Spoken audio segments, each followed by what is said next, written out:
Like کریں، subscribe کریں، bell icon کو دبائیں تاکہ ہماری ویڈیو سب سے پہلے آپ کے پاس پہنچ سکے۔ میں نے سورہ عنکبوت کی ابتدائی آیات کی تلاوت کی ہے۔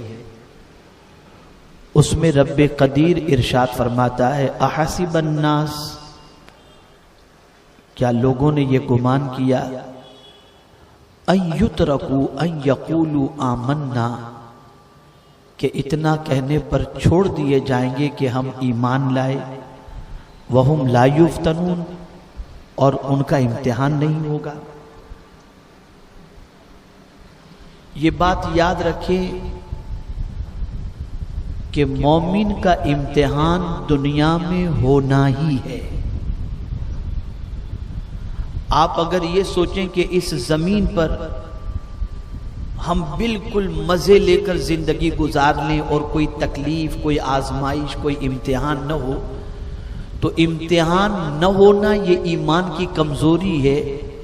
ورنہ یہ بات ذہن میں رکھیں کہ ہم نے جیسے ہی کہہ دیا آمنا برب العالمین، ہم تمام عالم کے پالنے والے پر ایمان لائے، تو یوں سمجھ لیں کہ ہم نے امتحان میں قدم رکھ دیا۔ اسی لیے شاعر مشرق نے کہا، یہ شہادت گہے الفت میں قدم رکھنا ہے۔ لوگ آسان سمجھتے ہیں مسلمان ہونا، یہ آسان نہیں ہے۔ ایک ایک منٹ میں امتحان ہے، ایک ایک لمحے میں امتحان ہے۔ اب یہاں میں آپ کو بتاؤں، جس کا ایمان جتنا زیادہ ہوگا اور جتنا مضبوط ہوگا، اس کا امتحان بھی اتنا ہی بڑا ہوگا۔ سب سے بڑا ایمان انبیاء کا، تو آپ دیکھیں انبیاء کا امتحان کیسا ہوا۔ خود حضرت ابراہیم سے پروردگار فرماتا ہے، اپنے بیٹے کی گردن پہ چھری چلاؤ، اس سے بڑا امتحان کیا ہوگا۔ اب یہاں اگر کوئی شخص یہ کہے کہ کربلا میں تاجدار کربلا کوئی کرامت دکھا دیتے، سب یزیدی مر جاتے، تو یہ ایک ایسی چیز ہے کہ جس کی نظر قرآن پر نہیں ہوگی وہ یہ ساری چیزیں سوچے گا۔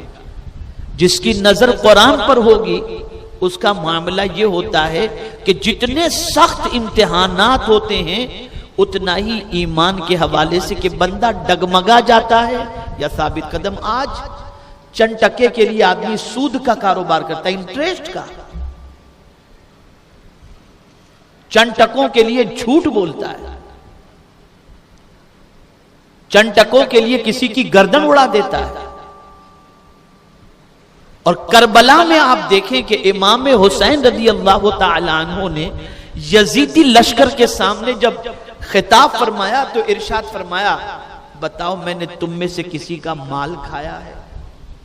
تم میں سے کسی کی آبرو پر ہاتھ ڈالا ہے؟ سوال یہ پیدا ہوتا ہے کہ امام حسین رضی اللہ تعالیٰ عنہ کے پہلے خطاب سننے کے بعد بھی ان لوگوں کے اندر کوئی تبدیلی نہیں آئی۔ یہ خطاب کرنے کی وجہ کیا تھی؟ وجہ سب سے بڑی یہ تھی کہ تاریخ لکھنے والا جب تاریخ لکھے تو یہ بھی لکھے کہ کسی دشمن نے بھی یہ نہیں کہا کہ حسین نے ہمارا مال کھایا ہے۔ کسی دشمن کو بھی یہ کہنے کی جسارت نہ ہو کہ حسین نے آبرو پر ہاتھ ڈالا ہے، کوئی نہ کہہ سکے۔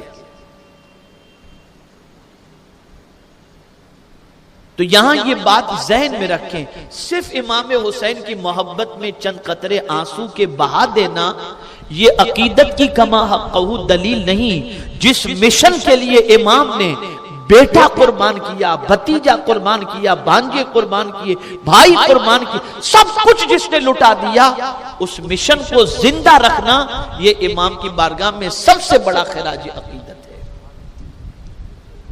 اب امتحان کیوں لیا جاتا ہے یہ بھی آپ کو بتا دوں۔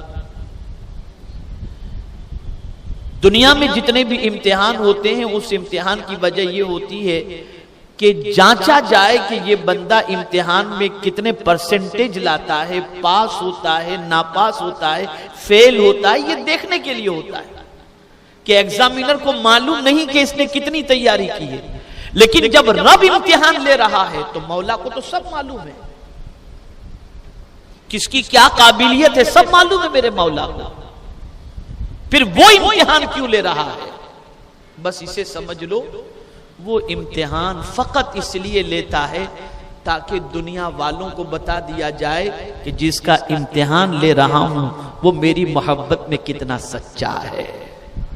تو کربلا کا امتحان بھی در حقیقت اللہ کو دنیا والوں کو بتانا تھا کہ جس حسین کو حضور صلی اللہ علیہ وسلم نے نوجوانوں نے جنت کا سردار بنایا ہے، اس حسین کو دیکھو کہ سر تو کٹا دیتے ہیں لیکن نبی کے دین کو نہ گرنے دیتے ہیں نہ اس پر آنچ آنے دیتے ہیں۔ ہماری ویڈیو کو لائک شیئر ضرور کریے۔